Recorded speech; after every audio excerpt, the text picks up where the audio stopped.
Welcome back to Just Another Football Podcast. Ali here, and just before we get started with the episode, it's worth mentioning that the episode was recorded on Monday night as usual, so it doesn't feature any Champions League discussion. Obviously, the games hadn't happened. It is currently Tuesday night, though, so Liverpool have obviously won at Benfica 3-1, and in an extreme contrast of footballing styles, Man City won 1-0 against Atletico Madrid. It's the kind of scoreline you exactly expect. But the lads will be with you this episode. Harry, Fergal, and George will be discussing just a really bad week for them, weekend, rather, with the result at Stamford Bridge against Brentford. 4-1 Brentford. I mean, God. And then Monday night, just before they started recording the episode, Harry took it well. You'll know that he did. Obviously, Arsenal losing to Crystal Palace by 3-0 at Selhurst Park. So they'll be reviewing that, the rest of the game week's action, the World Cup draw. There's a little segment about the World Cup draw towards the end. And then they will be just giving you a very brief update about just another fantasy pick. So enjoy the episode, and I will probably be back next week. Who knows? We'll see. On to the episode. Hello and welcome back to Just Another Football Podcast. Back again. I've returned to host this one. Unfortunately, not picked the best night for it, given what's gone on a few hours earlier, which I'm sure we'll get into shortly. Joined for this one by George and Fergal. How you doing, boys? Very well. Yeah, no, enjoyed that evening. It was Enjoyed it more than Saturday, I'm sure. Yeah, no, it definitely picked me up. Yeah, no, I thought so. Do you know what? Just briefly touching on that, and we'll get into the sort of the details of the Chelsea game a bit more. But on Saturday, obviously, everyone was giving all the Chelsea fans stick, and I was like, well, I'm not going to do it because we've got to play on Monday, and we've got a potentially tricky game. So I did my bit. I blame all the other Arsenal fans out there on Twitter and on WhatsApp groups and whatever, giving all the Chelsea fans that shit because karma is a bitch. You went too early, lads. We had a tricky game to navigate there, and you just couldn't help yourselves. Getting excited about third. Oh, we're going to finish third. We're going to overtake them, drag them into this Champions League race. Well, cheers, lads, because it's not looking too clever now, is it? We're starting like the start of a Kevin Keegan rant then. And they've still got to go to Selhurst. Yeah, we're still going to go to Selhurst. Yeah, no, exactly. God, it was a bad night. Good God. I mean, I have to say, it's one of those games where we play Palace. I feel like we have a much worse record than what we actually do because it feels like we never win there. It feels like it's always tricky, and I'm always hearing that bloody Glad all over and all those other songs they sing during the game, and I just want to smack my head against the wall. I mean, honestly, we like it. Yeah. I don't want to. Yeah, that's enough, Fergal. That's enough. Honestly, I've got PTSD from it already, man. Oh, good God. Oh, I mean, I have to say, I really want to go to Selhurst for. Yeah, I've been once. I have to say, I wasn't that impressed. It was 2018, and it was a good game. It was a 2-2 draw, but it was like a Sunday 12 o'clock kickoff. It was quite an early one, so it was one of those. Where it was a bit like lackluster, the atmosphere. Whereas I reckon tonight, and they beat us 3-0. They beat us 3-0 on a Monday night football. It was probably about 5 years ago now. It was this sort of similar time of year. And it was exactly the same. It was like looked electric and not great from the Arsenal perspective. I have to say it was one of those as well where they scored the third goal in the 70th minute or whatever it was, and I have to say it's one of those where by the end you're not as angry because you've kind of accepted the result in the 70th minute, and then you're watching the last 20 minutes, but you're not really watching it. There's no emotion. It's all kind of drained out of you, and you've accepted the result, and you're resigned to it. And I have to say, like that makes recording this a bit easier because I don't have any anger in me. I've got to be honest with you. Palace are a good team. I actually have to say, like, I think obviously you guys have got them in the FA Cup semi-final in a couple of weeks. I think on the evidence of what I saw today, what I saw against Man City, although they rode the luck a little bit in that game, but they equipped themselves well. I think they'll give you a game. I think they'll give the only bonus is Gallagher can't play in that. No, he's cup tied, and that is a blow for them. But I still think, I mean, I looked at their bench today, and Elise wasn't on it. He was injured. but they still had the likes of Eze, the likes of Odson Edouard they could bring off the bench. Yeah. I mean, I looked at their bench and I thought their bench is better than ours. Yeah. I mean, and that says, it's kind of, You just had to start with Tavares and Cedric. Yeah, we'll get into Arsenal in a second, but like it kind of says as much about us as it does about them. They've got some good like quality in depth. They've made some good signings, and we don't. Quite frankly, I have to say, and I've kind of said this all along, and it's not that I feel glad to be vindicated. I wish we'd won tonight, and it wasn't a talking point. But I have said kind of throughout this whole top four race and Arsenal doing well and kind of being in the running. A few injuries changes the picture for us quite a bit. And I wouldn't say we've been like hugely fortunate in the sense that we've had no injuries. We've had injuries, but we've not had maybe like key injuries to, the likes of Partey, the likes of Tierney, who obviously missed the game tonight. Partey went off injured later in it. And the way he played tonight, maybe he's not going to be a great miss, but the way he's been playing, he will be.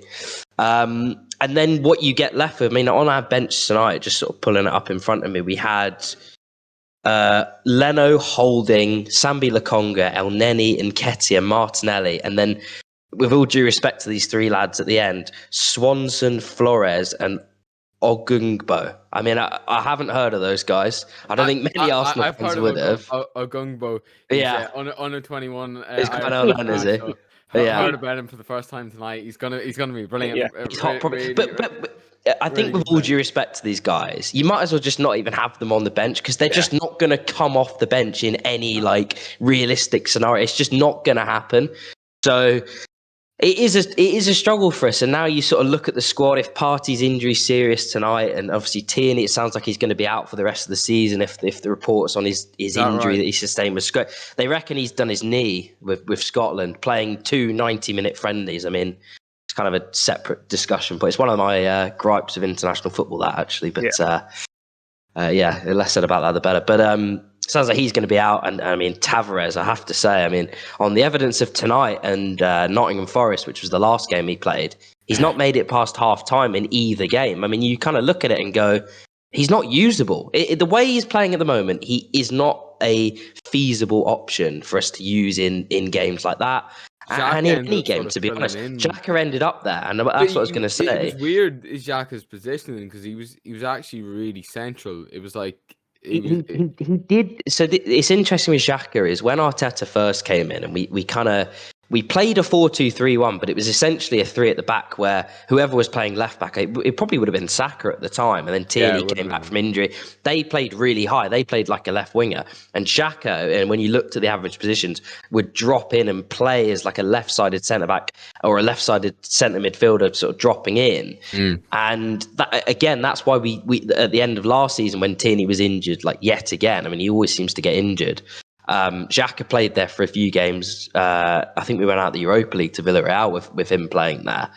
And we're in a similar situation now where if you look at Tavares and you go, well, you can't use him because he's just a liability, we're going to have to play Xhaka there. And then you move Xhaka and you have to play someone else in midfield. And if Partey's injured as well, it's just going to upset the balance of the team. So would you move Saka back there? Considering that's the one area where do you know what? I said this at the end of last season, right? We should have done it last season without doubt, because at the time we didn't have the only other option was to put Xhaka there. Whereas if you put Saka at left back, it would have kind of disrupted less. Whereas I think if you do it now, he's playing so well on the right. I mean, he wasn't very good tonight, granted, but because he's playing so well where he is, it is a risk. But then, as you say, we do have Martinelli can obviously then come into the team and probably needs to be in the team, if I'm being honest. That's part of the problem we've got at the moment. One of him or Smith Rowe has to be on the bench because we can't get them all in. So maybe that's a way you do it. But it's not ideal, basically, I think is the point. And kind of when you look at the top teams, when you look at Liverpool and Man City, and even Chelsea to an extent, like with the injuries they've had this season, I know you guys have gotten worse, no doubt, but you're quite good at still getting results. Like if you take key components of your team out, you can kind of make do a job. Exactly. Tavares just isn't. He can't. Whatsoever. He actually did for a few games, but he's just at this point. It's more of a like professionalism thing for me. He just doesn't seem to be like at it at all, because he's got the physical tools to be a good player, but he comes on and he just doesn't look like he can not like can be bothered, but he doesn't look like he's switched on mentally, and that is not a good thing at the He highest definitely level. It wasn't really is. the second goal. Terrible. Like Sunday League defending. They highlighted that at half time and literally they broke it down. The difference is they're in the same starting position, him and Jordan Ayew. Ayew makes the run and he doesn't. And that as a defender just isn't good enough. And that ultimately leads to us being 2-0 down in a game where, yes, we played poorly, but we probably shouldn't have been 2-0 down. It was kind of one of those where you're under pressure, you go 1-0 down and you ride it out, and then you're going to have spells later in the game and you can kind of get back into it. Once it goes 2-0, Palace are organised, they're a physical side. You're just not going to get back into it. So was brilliant as I well, do. I thought, tonight. it was excellent. It feels like he always is against us as well because he's an Arsenal fan by all accounts, and obviously we probably should have signed him, definitely over Pepe. But there's it feels like every time he plays this, there's a bit of like a chip on his shoulder, and he played really well. He was very good. I do wonder with Tavares whether it's a pace of the game sort of thing. Obviously, Yeah. I don't mean to criticise the Portuguese league. They've got some really No, top it's teams valid in though, there. isn't it? But in terms of what a Crystal Palace would be in the Portuguese league, I think I'm looking at the table now. Santa Clara 10th. I don't think I've particularly. Palace would be a top I could 5. name They'd easily be top 5. And so what that means is potentially just a mentality thing and being switched on and being on pace, like you said. I got the impression when Arteta took him off against Forest, like don't get me wrong, he was very poor that day, right? However, it felt like a sort of display of like showmanship from Arteta. It felt like it had been building up to that potentially in training and kind of behind the scenes. He hadn't quite been at it mentally because you don't often see a player dragged off after 37 minutes or whatever it was because they've played that badly. It kind of felt like there was more of a point about attitude being made there. Yeah. And then you look at him tonight, and I understand that he's not played since then. That was like the 10th of January or whatever. It's been a while. So there's an extent to which it's difficult to be thrust in. But you've got to take your chance. You can't. Well, You gotta turn up. Roy Keane was doing that game against Forest, and he slaughtered him that day, and he would have slaughtered him tonight. But very, very poor, and it's just concerning. And kind of, I think the other thing that stood out to me tonight was Palace had outlets all over the pitch. They're very physical. They competed in duels. They were able to obviously press from the front. Gallagher was excellent, well against the two and centre-backs. Mateta, which is what I was going to say. Our centre backs have been good this season, but he really got into them and got stuck in. And then I compare that with Lacazette, where physically he just does not compete. He doesn't run in behind. He doesn't back into defenders, which, let's be fair, he's 5'9". It's not his game, which I understand. He's not going to win headers. He's not going to pin defenders and spin them. So you've basically just got a guy that he's an okay technician. He's a decent link player. Not a great link player. He's not Harry Kane, but he's okay. He can come to the ball and set the play compared to Aubameyang, who was a poor technician and a decent goal scorer. That's the trade. So we play better as a team with a link player, but he doesn't offer anything. He was offside more times than he had shots tonight. It's just not good enough. Yeah, 100%. Going on that, I've had me and my Arsenal housemate. We've been having this discussion of who do Arsenal go for in the summer for striker. Yeah, because it's well documented. I think it's Ivan Toney. But the other one I like is Firmino. Yeah, Really? I think if you could get if you're getting Firmino, you need to get someone younger that maybe isn't quite a bit raw, isn't quite ready to sort of step in. I think Liverpool would take the money. I think Liverpool would sell him. I think they'd be happy to start to move on. They're already sort of not playing with him. You need to have a look at his injuries and stuff like that. That might be a reason to rule him out. Yeah. But I think in terms of what you're looking for in a striker, Firmino. But if you wanted just to go and get someone, I think Ivan Toney would be the. It's interesting, Ivan Toney, because I've seen people suggest him. We'll talk a bit about Brentford in a bit. Yeah. He's an outlet. It's also interesting you mentioned that point because on my Twitter feed, up came a video of a clip of Jose Mourinho discussing Arsenal's problems. This was when they had Aubameyang, and what he said was... Well, this season? No, it was a few seasons ago, I think, maybe 2 or 3. And what he said effectively, they didn't have a link player like Firmino, and he directly mentioned Firmino. He's talking about Mane and Salah getting in behind. I think now Arsenal have a fantastic opportunity to bring in a false nine and use Saka, use Martinelli on those wings. They're much better at making those I suppose later runs as someone drops in and giving them space to run in behind. That's where they're most effective at. I wonder if Odegaard playing as a false nine would be effective in terms or of Smith Rowe. I think Smith Rowe of the two would be better than Odegaard because he's a bit more like dynamic. You'd rather him roaming playmaker than. I think so. Like it's an option. It's kind of reaching the point, George, as well. Where I kind of, as I said earlier, you look at Smith Rowe, you look at Martinelli, and then you look at Lacazette, and you go, you can't leave one of these guys out to play him. He's just not doing enough. Yeah, I agree. And he can't do it physically. Like we had 3 games in a week. In that week before the international break, we played Leicester, Liverpool, and Villa. And he got worse as kind of the week went on. Like he can't do 3 games in a week. And we've got a couple of those where it's going to be a short turnaround and he's going to have to play, if he is going to play in those games, he's going to have to play 3 games in a week. And it's not realistic for me to expect him to do it. Europe as well next year. This is the thing, and I like to sort of like close the chapter on this god awful story from tonight. I did look at the bench and think, God, we need 6 or 7 signings in the summer, and they don't all have to be like starting players, but it's like you got to build a squad. Obviously, we had injuries tonight, so assume everybody's fit. Pepe wasn't there, Tierney wasn't there, Tomiyasu wasn't there, so put those 3 on the bench. But even then, it's pretty light if we're being honest. Like it's not up to the standard of. Are there any loanees or youngsters that could step in as squad players next season? Balogun is the only one who, like, from an attack. Saliba's going to come back, presumably, and if he doesn't, we'll sign someone else. Balogun will come back, but I think he needs another loan, and Nketiah's going, so that's kind of you lose one in, one out, right? Yeah.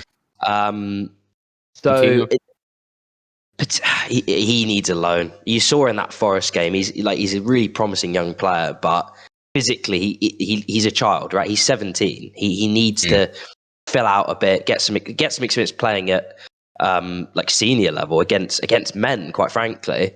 So they need to pad the squad out. There's going to be European football next season. I hope Champions League. If not, it'll probably be Europa League. I don't think we'll drop down to 7th.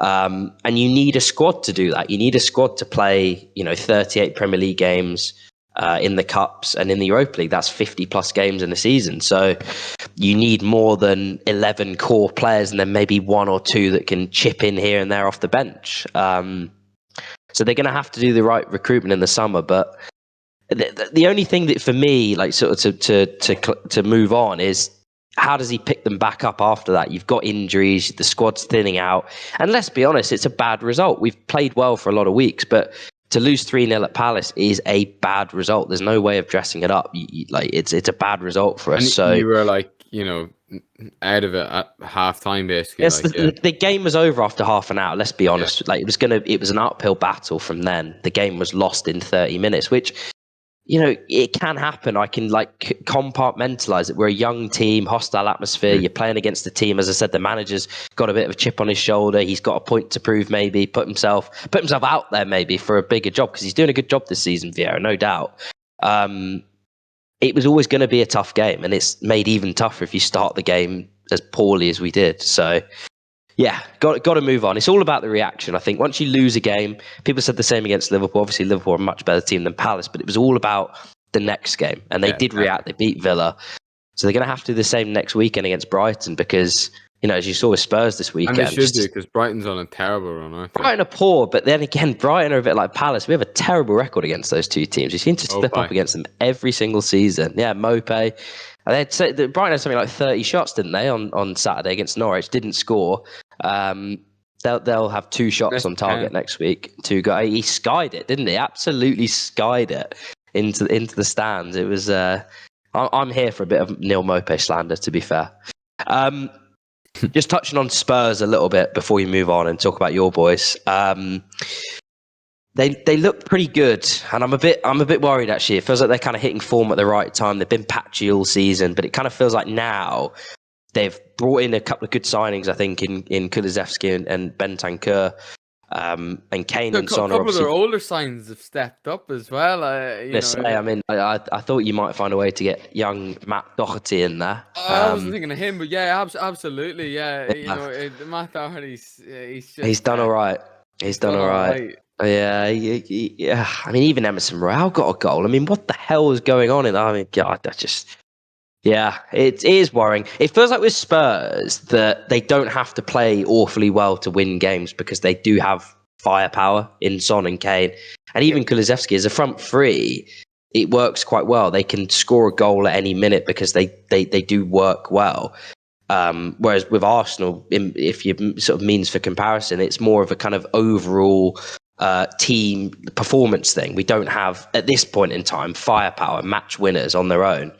So Spurs are clicking, and Conte's doing what he does, which is kind of elevating the floor of a team. You saw it at Chelsea. I mean, what he got out of the likes of Alonso and Moses is it's a minor miracle when you look at what those players have gone on to do since.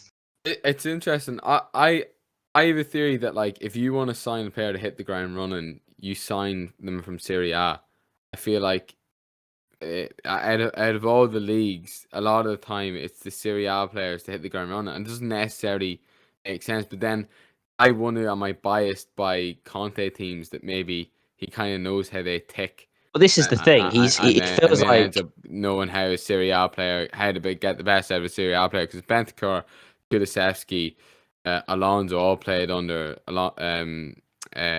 Conte, and all hit the ground running straight away, and all weren't necessarily hyped up to be that good either. They're all system players. Like this, example, this is what I was going to add. If you think about Kane dropping deep, and we spoke about obviously Firmino. Perhaps Arsenal should sign Harry Kane. Kane dropping deep, and then Son and Kulusevski. We all know he's an Arsenal fan. So, yeah, be easy, mate. Just put the money on the table. Pick him from it. But yeah, I mean, they go in behind every single time you see them. Their pace, they've got great timing in their runs. I'm actually really impressed with Kulusevski since he's been really good. He's been, when you look at it, the dynamic of the front three. Not that Lucas Moura is a bad player. Lucas Moura is one of those players that always looks good in bad team performances. You know, they get those players where the whole team's played badly, but you go, he was all right today. It always seems to be him because he's kind of one of those players. He's a dribbler. That's what I was going to say. He gets the ball. Dribblers always catch the eye, and like I tell you who always. Players. Who always uses it for Arsenal is Alex Iwobi. He would always eye-catchingly get the ball, beat four men, and then run to the corner. I think he got something like 4 goals in like 2.5 years, and at Everton he's not done much better than that. But then as you said, like Kulusevski come in and he's good. I mean, he carries the ball well. He makes good decisions. Like the ball he put across for Son on Sunday, it was kind of. He timed it perfectly. I loathe to give Spurs praise, but they're coming into form. I mean, for them, 4 wins in the last 4, it might even be 5 in the last 6. I mean, I think actually because they lost a couple of cup games. I mean, they obviously lost that game to Middlesbrough, lost a couple of times to Chelsea. Their overall domestic form hasn't actually been as poor since the couple of losses to Southampton and Wolves. They've been pretty solid since then. But then again, they chucked in a loss to Burnley, so you just don't know with them. Like their running looks the easiest, but if you have Tavares coming up against, I don't even want to think about it, Fergal. Honestly, I don't even want to think about it, mate. That fixture's finally got a date, which is the 12th of May. I'm glad it's not like next week, because Jesus Christ, like we were pretty depleted when it was called off in the first place. But I tell you what, I'd have rather had some of the guys that were available then than have to play. Tavares at left back. Good God, that doesn't fill me. What I would say about confidence. Spurs do have fairly decent quality of depth if you want to count Harry Winks and obviously Moore is a good player. Davinson Sanchez could be exposed. I do think that back line could basically the three at the back really helps them out. It covers over a lot of cracks. With Dyer, obviously a noticeable one, but Ben also Davies, and then also Emerson Royale. I think in a back four. Royale, even Doherty's not a back four defender, is he? I know he's playing some good football at the moment, but Doherty is a strange player. Like I'm watching him for Ireland, and he just doesn't do what usual right backs do. Like he has less of an interest in getting to a byline and crossing it in. He goes in these meandering runs, and at times he's one of Ireland's best playmakers. And he's whenever he's in good form, he's an unorthodox player to watch. He's quite creative in his runs. Yeah. And I imagine he's hard to mark. Yeah, he's doing well for them at the moment. Again, I think he's one of those players that you He look suits to that role. upgrade, but he's doing well in the he's a system player for them at the moment, and he's doing well. Yeah, it's going to be interesting. I think as much as I don't want it to, and as much as I kind of wanted us to put ourselves ahead, I think it is going to undoubtedly come down to when that game comes around on the 12th. I think one of the teams will have to win it to get in front of the other. I think there will be a 3-point gap, either way, 3-point or less either way, because I just don't see either one kind of put themselves way out in front. I mean, Spurs are patchy, and we've got pretty hard games. I mean, we lost one of them tonight, so it's going to be tight. Chelsea 1, Brentford 4. Guys, talk to me about it. What the hell went on?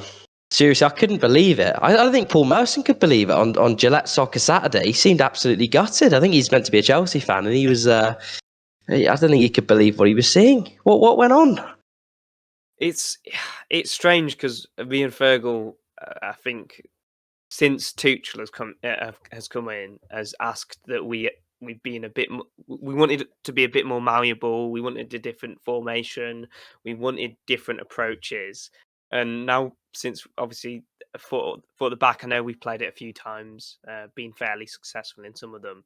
We've been absolutely exposed to changing the system. Let me ask you, right? Let me ask you, why do you think he went to a back four, against a team that plays a back three? It doesn't make much sense to me in terms of trying to match them up. In terms of the press, what happened was Alonso effectively became a left winger, and then it kind of looked like a back three, and then Mount effectively became one of the front four as well. But it didn't work. It didn't work. We were too exposed within the midfield. I think effectively what happened when Tony dropped deep.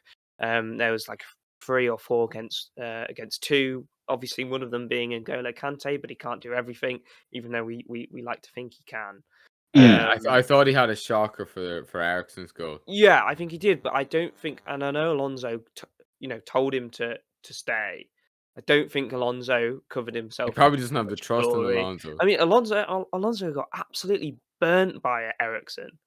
He didn't make up any. He didn't make up any ground. Is he, Alonso? I've noticed this. You'd like to think he is. You'd really like to think he is.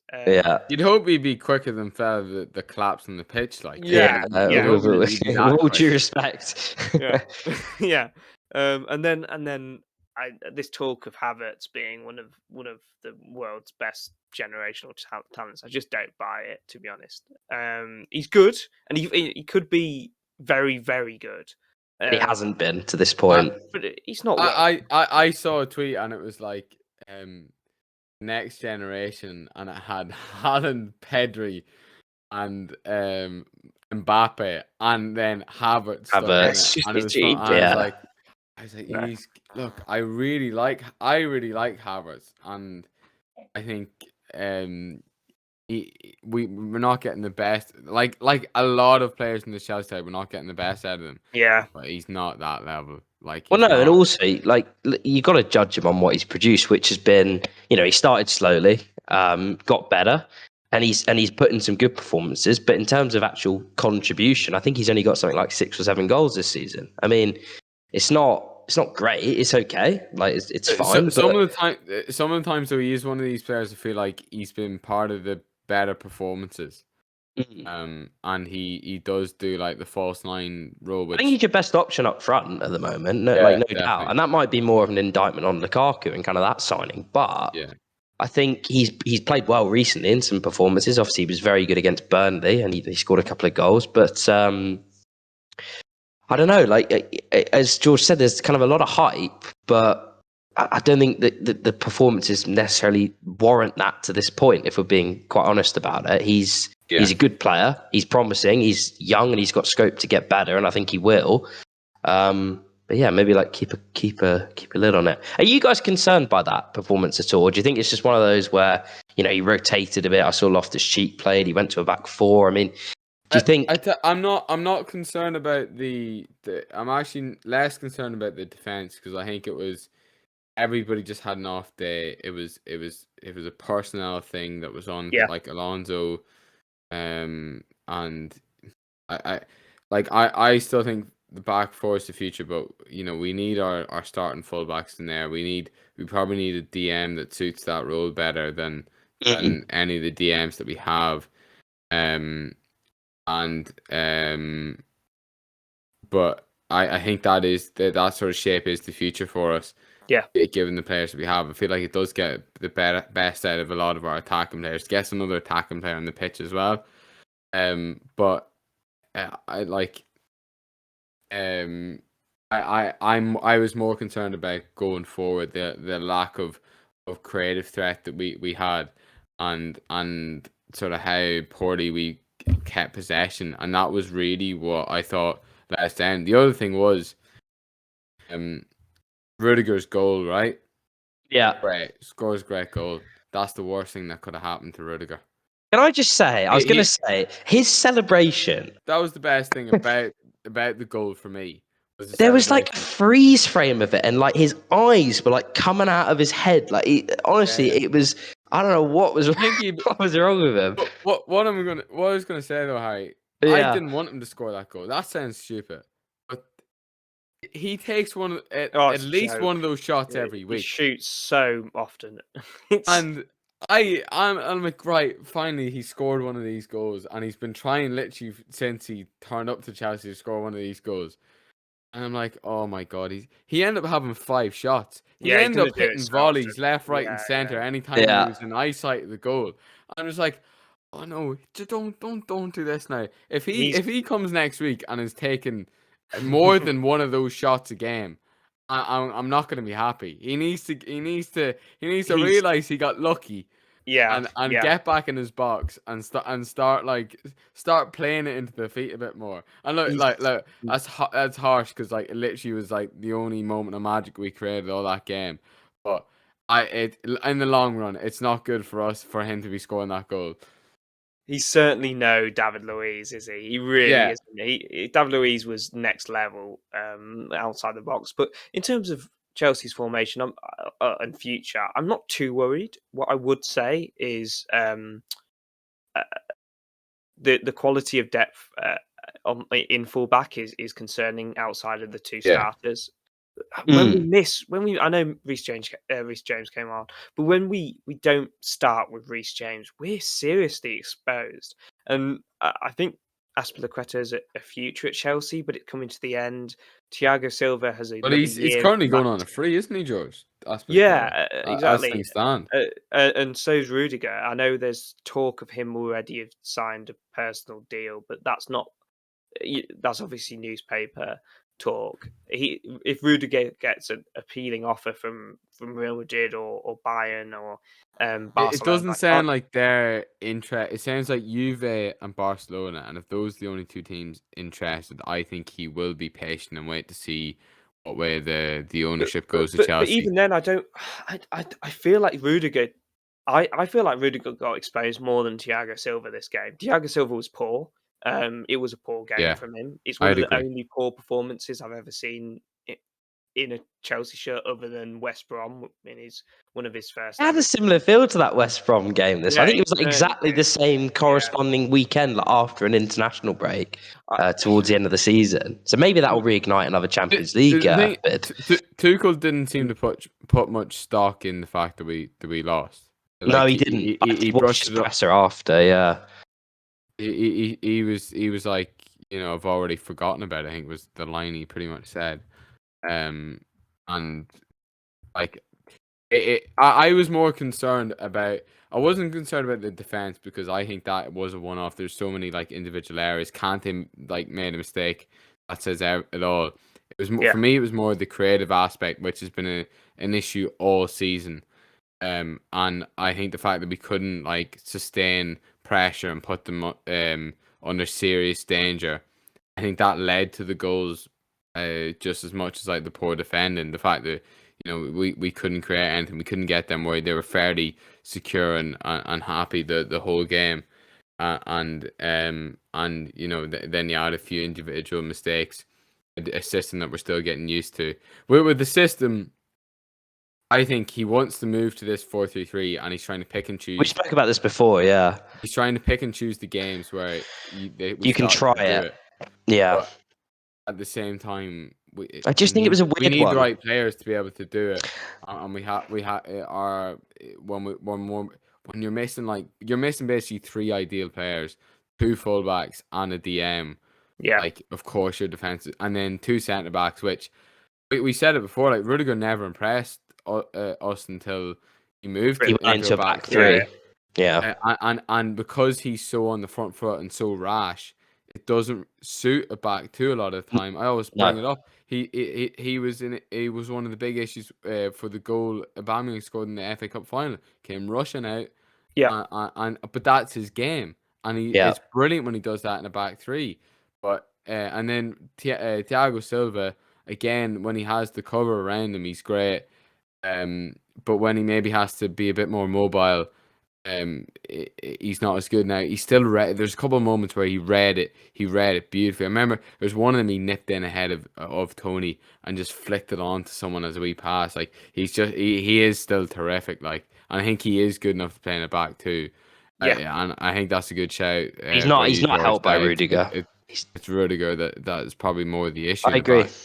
I think when you watch Rudiger as well, because of where he plays in the back 3, he kind of plays as more of like a left back. He's kind of defending in the channels 1v1, and there he's good because he's quick, he's aggressive. Like, I think back to that performance against Salah in the Carabao Cup final, where he was just getting in, nipping at him, not letting him settle, not letting him turn and run at him. That's when he's good, when the structure allows him to be aggressive and engage. But I think, as you said, when he's in the back 4, he's just too hot-headed, and he wants, and especially when he scored a goal, I think he just wants to like influence the game. And I think he's kind of one of those characters. He ended up having 5 shots, and it's. I remember 2 of them were like at the corner of the box volleys with like a crowd of players in front of him, and both of them ended up in Rose Ed. Like, I'm just like, oh no, and I knew that's just from him scoring 1 goal. He's just like, he's on cloud 9. Gone to his head, yeah. No, but I think, like, you guys have covered it. I think it's one of those for Chelsea. Like, let's be real about this. They're not going to get dragged into this top 4 race. They've got enough points on the board, and their games, they'll win enough games to get up to 75 points or whatever, which will be enough. Yeah. And they've got the Champions League and they've got the FA Cup. So it's one of those where the league, you obviously want to win every game, but you might rotate a bit. You might look to try stuff out. And I think on this occasion, Tuchel could look at it and go, do you know what? It wasn't a good matchup, and there were too many poor individual performances to maybe compensate for that. So it's one of those you can kind of just stick in a box and go, do you know what? It happens maybe once a season. As we said, it happened last year, and you went on and had a very good run and obviously won the Champions League. So I don't know why I'm giving you guys the encouragement, but nevertheless, a quick word on the title race before we kind of wrap this up. Obviously, going into next weekend, who do you guys have as favourites for that game, and why? Absolutely, Pep Guardiola, Man City. I watched them and I'm just wowed by just how they dominate the ball and how brilliant they are. I believe they've got a fairly decent record against Liverpool at the Etihad. Could be wrong. Yeah, Liverpool have only. I think they've only won once. One out of 6, maybe. I think they beat them in the Champions League. They beat them in the Champions League. Yeah. But yeah, I mean, Pep Guardiola just amazes me. I'm slowly becoming a massive Pep Guardiola fan. When I thought he was overrated a couple of years ago, and I actually genuinely think, even though this is a massive turning point within the season, I genuinely think if Liverpool win this game, I still think Man City win the title. Interesting. But They've got the harder run, haven't they? Liverpool. I was going to say, like, Liverpool's fixtures, I think when you go through them, because I have to say, like, as good as they both are, and they are great, and they have pedigree when it comes to winning all their games to the line. You think of that season where they went 98, 97. But you've got to assume that at least one of them's going to drop points in another game other than that one at the weekend. And I think when you look at Liverpool's games and you go through, okay, they got Man United. Man United aren't great, but it's a Man United Liverpool. You just don't know. They got Tottenham. Tottenham as a team, I hate them, but they've already beaten Man City. If anyone's set up to exploit the high line, again. Yeah, they're a team that I'm could playing into the Trent space. You can see the ball that's going to be played. Like it's. On paper, you can see them causing them problems. I think Man City, like, they've got to go to Wolves, but then apart from that, you look at all their other games. I think someone went through them, so like match week by match week, and kind of Liverpool's games, Man City's game, and kind of every week after they play each other, Liverpool have the harder game like of the weekend.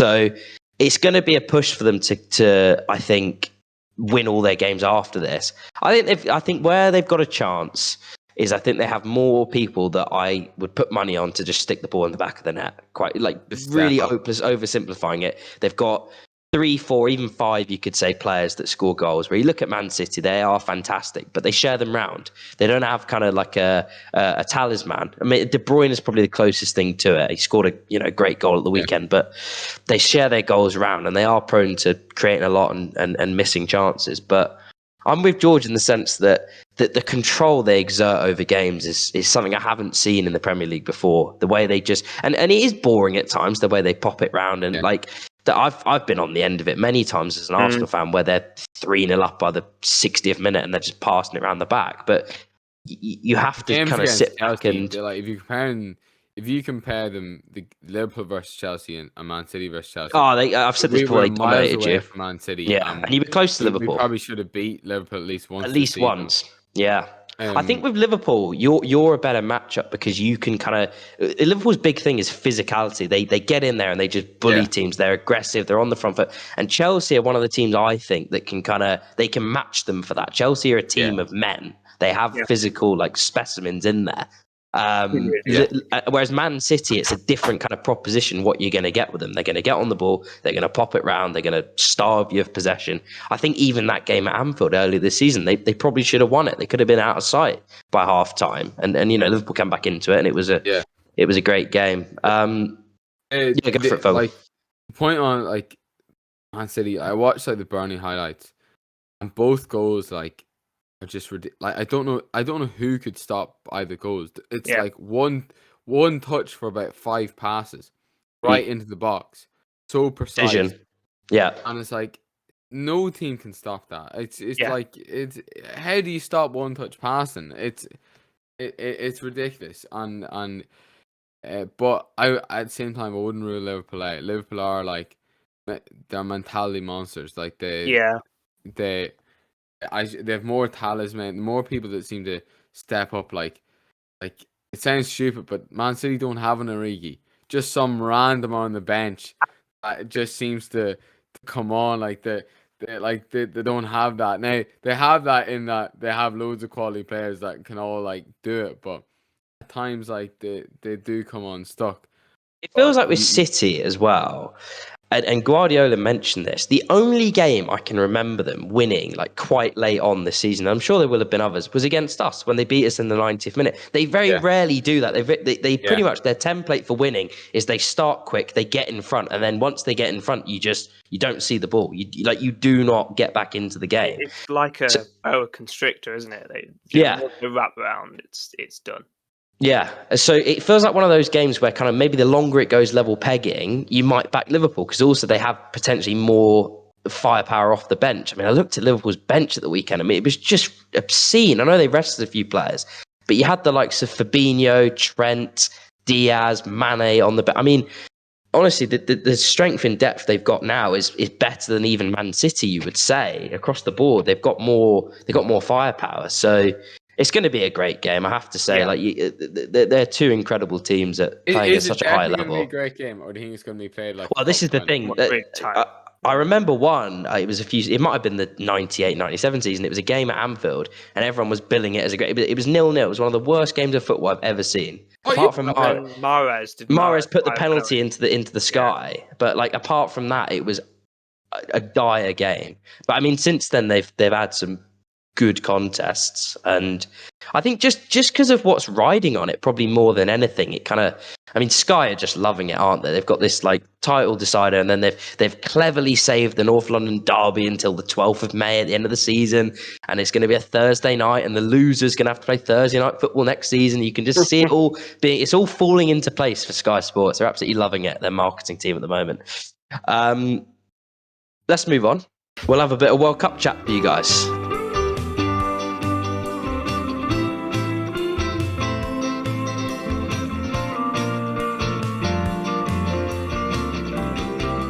Iran, USA, winner of European playoff.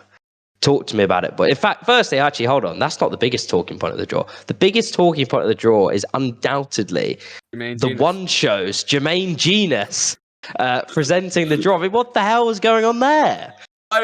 His agent. Like, the man's never been to a World Cup, has he?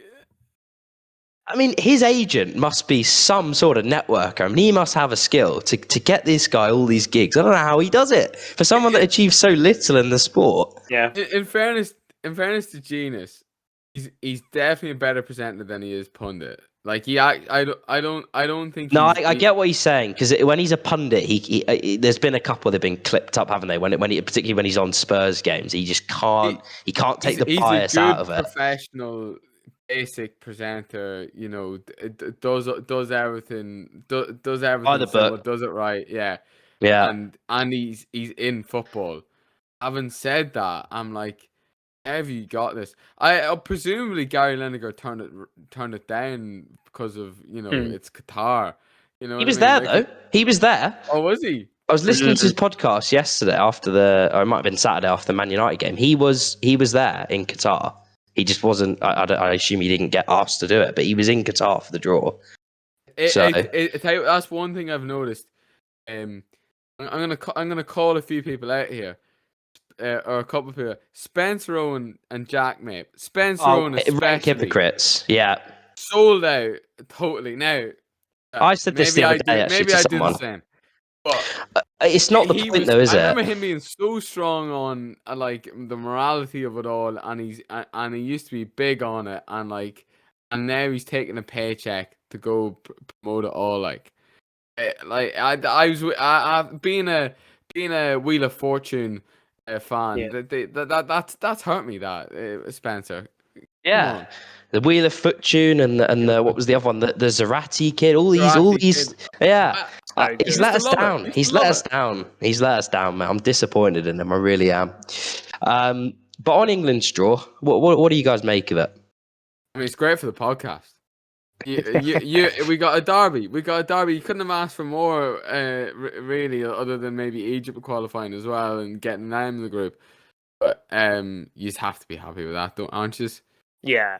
I think so. Although it's interesting because obviously the draw is like pretty easy. I mean, the group, is pretty easy. You'd expect them to win the group, but then it's a tough path to the final. I mean, obviously, like that's assuming everything goes as kind of you'd expect, right? Yeah. But they obviously play the runner-up in Group A, which would be probably Senegal, looking at it on paper, and then it's France, and then I think it's like Spain or Germany. So I think Southgate, and this is the thing, maybe you should expect that. Southgate's been very lucky with his draws. Let's be honest with you, right? Yeah. At the Euros and especially the World Cup in 2018, he was very lucky that the kind of results fell the way they did, and it all opened up for England, and they didn't have to play. They've only really had to play one big team, which was Germany, and let's be honest, it was a team that was past its cycle with the manager, and I think if you play Germany now, they're a much different proposition, and they had Werner up front, of course, which, you know, I mean, they were never going to score realistically, but I think it's just difficult for me. I don't trust Southgate. I really don't. He's doing a good job from a man management perspective. I think everybody likes him. I think everybody wants to go and play for England. I think that is massive, though, in fairness. In international football, I think you're right. But what I was going to say, for England specifically, I think that he literally has changed the opinion of the average English fan, and turned it so much positive, and I think that is crucial to England getting any success going forward. Was that change? And I so I would. do think that is massive. But and you would. My point is, you that had to happen for you to have any success, and it's not an easy task to do. And he has done it well. But Yeah. I do think he could be better tactically. In terms Yeah. of that as well, the media is massive. The change in tone from the media is huge. I mean, you think about, I think it really sort of the negative media surrounding English football maybe started with, was it the dentist chair, and obviously Gascoigne and Gaza, Yeah. and that sort of redemption. And since then, we've had sort of scandal after hardly The scandals, Beckham but incidents and David yeah, Beckham, 1998. yeah, exactly. There was the John Terry stuff, wasn't there? I think it would have been the 2010 World Cup. There's been loads. Yeah, It was a Rooney good as well. group, Did but Rooney get sent there off? was, yeah, he did in 2006. and when Yeah. you don't, yeah, and when you don't have that pressure from the media or even an idea that someone's out to get you, I think it certainly improves the culture. Whether that translates into beating big teams, I don't know. Maybe But it'll serve us well being able to being challenged a little bit earlier on rather than having to wait until a final to really sort of step our game up. We've got the quality in squad to compete against not necessarily France, but I would say to compete against teams like Argentina, and sort of even Belgium and Brazil are fairly good at the moment, to be fair. But to compete against those teams, we certainly got the We've got the individuals. quality. I just, I think basically the reason I'm skeptical is I look at the two games we ended up losing, Croatia in extra time and obviously the Italy game on penalties. They were both games where we started well, scored an early goal, and then the momentum of the game changed. And it was just wave after wave after wave after wave of attack from the opposition. And he just didn't change anything. He couldn't react and change the flow of the game. And I think you see top managers are able to stop that happening. They make a tactical tweak. They make a substitution. And particularly in that Euros final, when we're getting penned in our own half and you've got a 36-year-old Chiellini playing in our half, that can't be right. You've got to change that. You can't just be sitting back and playing. It was basically playing 2-0 football at 1-0 up. And it went on for too long. And I just think that's my doubt with him. I just think tactically at the top level, and you see in international football now, there's some good coaches. I know Italy didn't get to the World Cup, but you'd say Mancini, obviously Enrique, Hansi Flick. I mean, I don't know if you'd put Deschamps quite in that category, but obviously he's won a World Cup. He's been more successful than Southgate. So he's up against some good managers. And you'd think, if the draw goes as expected, he's going to have to win some of these big games to get us over the line. It's a good squad he's got there. He hasn't got an excuse. Whatever 23 or 24 or 26, whatever it is he takes, he's not going to have an excuse to underperform, I don't think. I think that's also what I was going to say in terms of it really does feel. I think Southgate has earned the right to be in this World Cup, as in. Oh, yeah, I think definitely. Oh, the past absolutely. performances, he's earned the right. However, it does feel like an end of a life cycle in terms of obviously there's some great youth players, but for Southgate specifically, do we sort of use his success in terms of developing these players and actually bring in a tactician off the back of this? We built the culture, now let's get the tactics right. And if Southgate doesn't make the semis or final, it does feel like it is the end of the road for him. I don't see a future for him in this England squad. I have a feel, depending on the context of it, I would have thought just because there's no clear next person to come in, I would have thought he would have another tournament. It depends on, because of how well he's previously done. I think he has another tournament in him, unless I'd be surprised. Unless it's an absolute disaster. I think he would get. I think if he got to the quarterfinal, depending on how he went out in the quarterfinal, It depends how it goes, doesn't it? As well, like if you lose to, if he goes out to France in the quarterfinal, he's not getting sacked. Exactly. No. If it was France, then and they lose, I don't know. Say they lost on penalties again, or say they played well and they got beat by a better team. I don't think you could. it's difficult. Knockout football's so it's so fickle in the sense that you can lose one game and that's it. You can play really well in the qualifiers, really well in the groups, and then over 90 minutes have one poor performance. That's it. You can win a European Championship and then they didn't you qualify. lose to North Macedonia. It's mad, right? So I think a lot of it will depend on how. But I also look at it and think, I don't think they're going to go for another foreign manager, given they've been down that route before and it's not gone well. They'll go for an English manager. I mean, take your pick. I mean, who is the best option out there at the moment? It's not exactly. Howe, and he's tied up in Newcastle at the moment.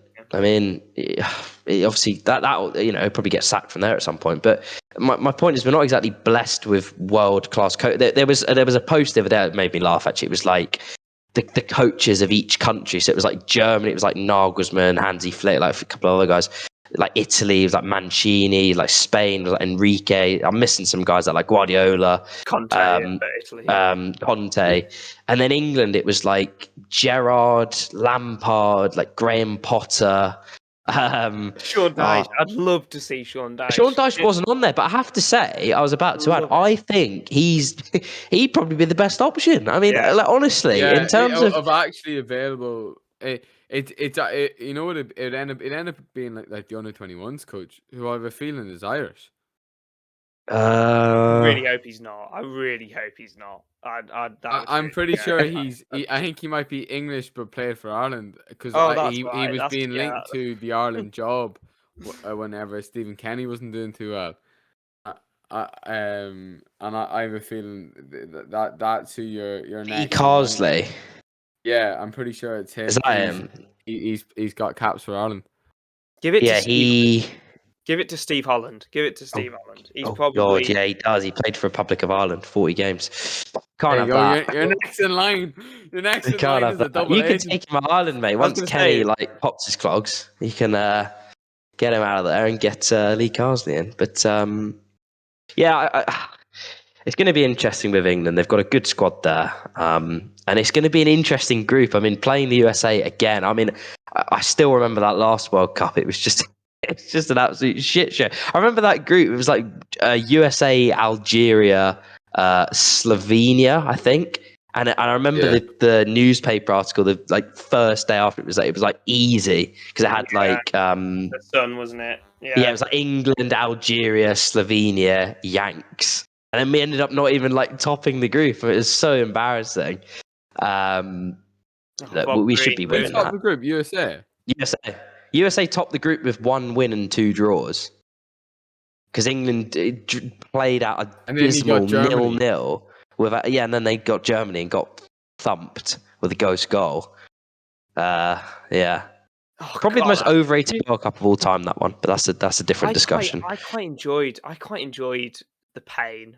Maybe I don't know. Well, England. Yeah, it was quite fun. It was being bad. Now we're just we're good, but are we actually that good? Probably not. I know, Walcott, mate. I think I really struggled to get on board with that international team because it was just loads of United, Liverpool, and Chelsea players. Yeah. Whereas now it's there's a few Arsenal players getting in there. I'm becoming interested again, I have to say.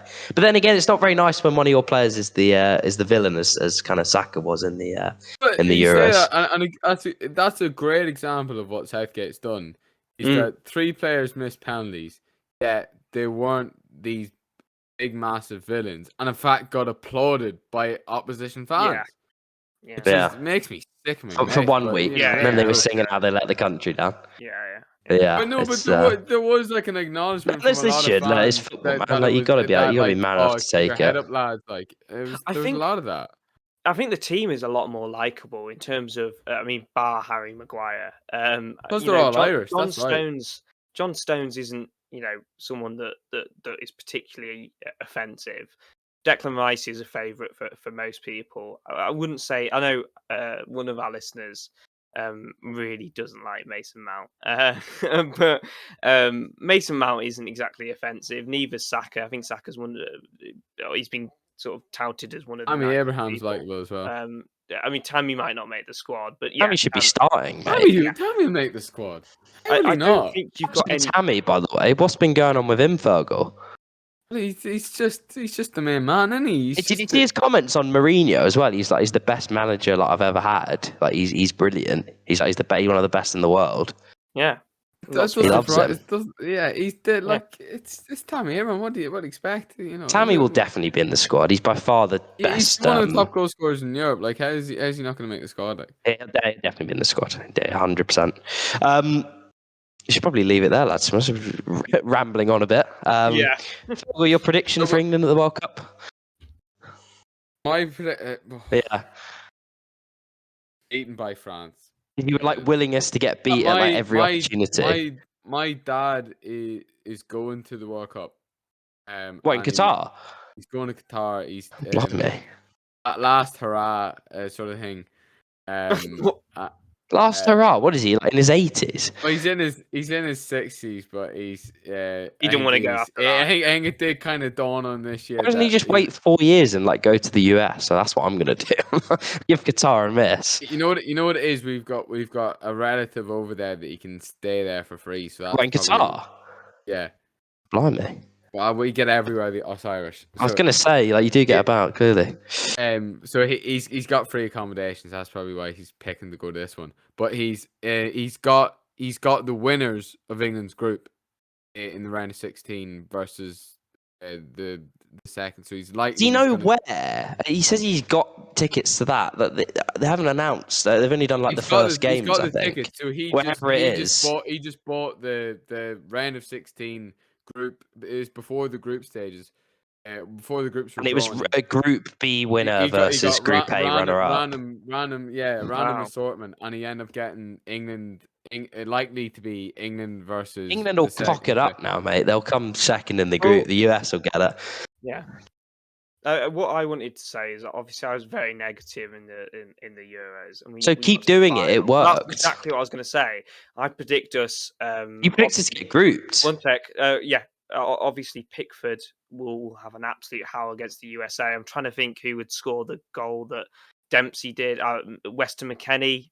So just to say, if we're going with the parallels, if we're like looking back on that, it would be Ramsdale. It wouldn't be Pickford because it was like Green came in like from the cold. He was kind of like the second keeper. He wasn't the first choice. That was the whole big thing at the time. Has the aura, doesn't he? That mate, can you imagine Ramsdale making that mistake? No. Green was he? No, he wasn't. He wasn't. Do you know the thing is? David James.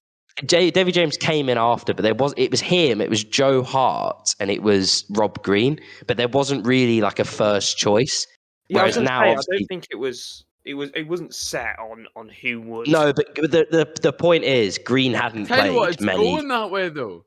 Like we have Pickford's the main true, man. Yeah, but, like, it's 50-50. It's on the way to not being. I would say, Fergal, had Ramsdale not been injured over this last international break, he'd have far better of a chance. I think I know they're only friendlies, but like the more games he plays in friendlies with like his teammates, the better chance he has of playing in the summer or in the winter as it is. Yeah. I think if he doesn't play many, then he'll just go with Pickford and it'll be another 2 years. There's no chance he drops Pickford. I mean, you look at him. No, I don't think so. Honestly, Pickford has to do a howler. Pickford would have to be chucking him into his own net every week. And I think even then it would be a stretch because I just think that he seems to put stock in those that have performed. Have to do it twice. Have to have an absolute appalling game twice for England as well. I was going to say, I think if he had one for England, it would be different. It was like that with Green. He made a mistake and he was dropped. And I think if a player makes a mistake in a tournament, sometimes for their own good more than anything, you have to take them out the firing line because it can then spiral, especially if you're a goalkeeper, where it is, if you make a mistake, you can't really hide. You're on your own to a lot of it, yeah. But on so that, George, pessimistic. Sorry, pessimistic. Have a howler against USA. Obviously, Billy Gilmore doing us a job. 0-0 again, like in the Euros. Didn't Iran have that player who tried to do that handstand long throw? This time it's going to work, and it's going to. Did you see that? It's going to land on Pickford, and Pickford's going to do that thing he done in the Merseyside derby. And instead of putting it over, he's going to just drop it into the striker. Into Iranian Divock Origi. But there definitely was like a somersault throw in. You should watch it. It's hilarious, and he failed. Yeah. My thing is, I feel like I should be more positive about England this time because it didn't work the last time. No, exactly. You need to change your karma. I need to try and feed your egos this time round.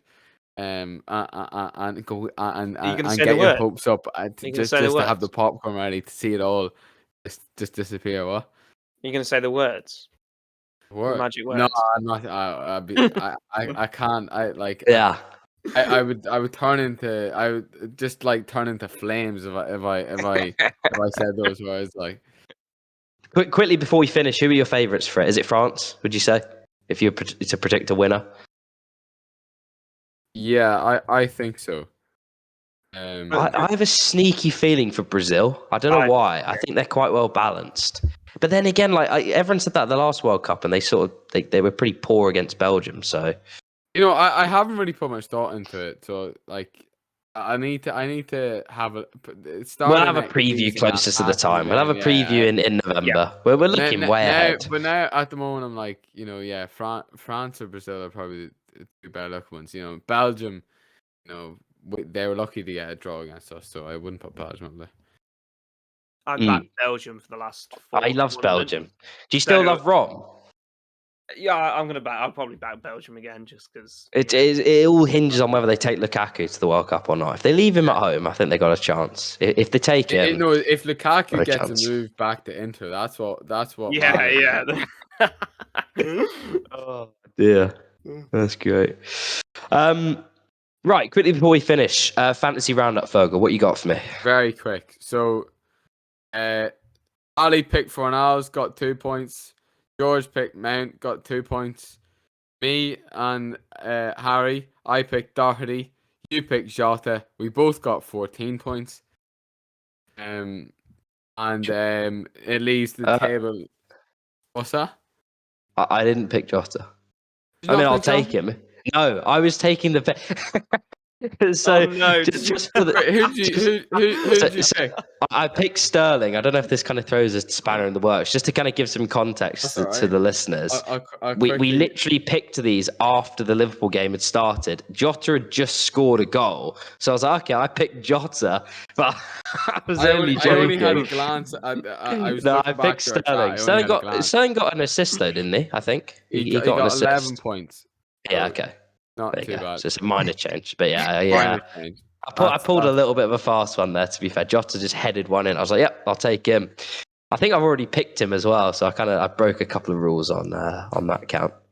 I just didn't read the chat carefully enough. Where does that leave the standings, Fergal? Am I off the bottom yet? The standings are Harry's still on the bottom on 113 points. I've jumped ahead of Ali this week. Ali on 138. I'm on 139. Still a good bit in the lead is George on 162. I need to pick. I need to have a look at the fixtures and pick when I'm going to play my triple captain and choose that carefully. But yeah, I should have played it this week. Doherty would have got me a good amount of points. Back your fellow Irishman, mate. This is it. Anytime I've picked the Irish lads, they've got more than a. Who was the one you picked from Norwich? It was just a ridiculous pick. Yeah, that was it.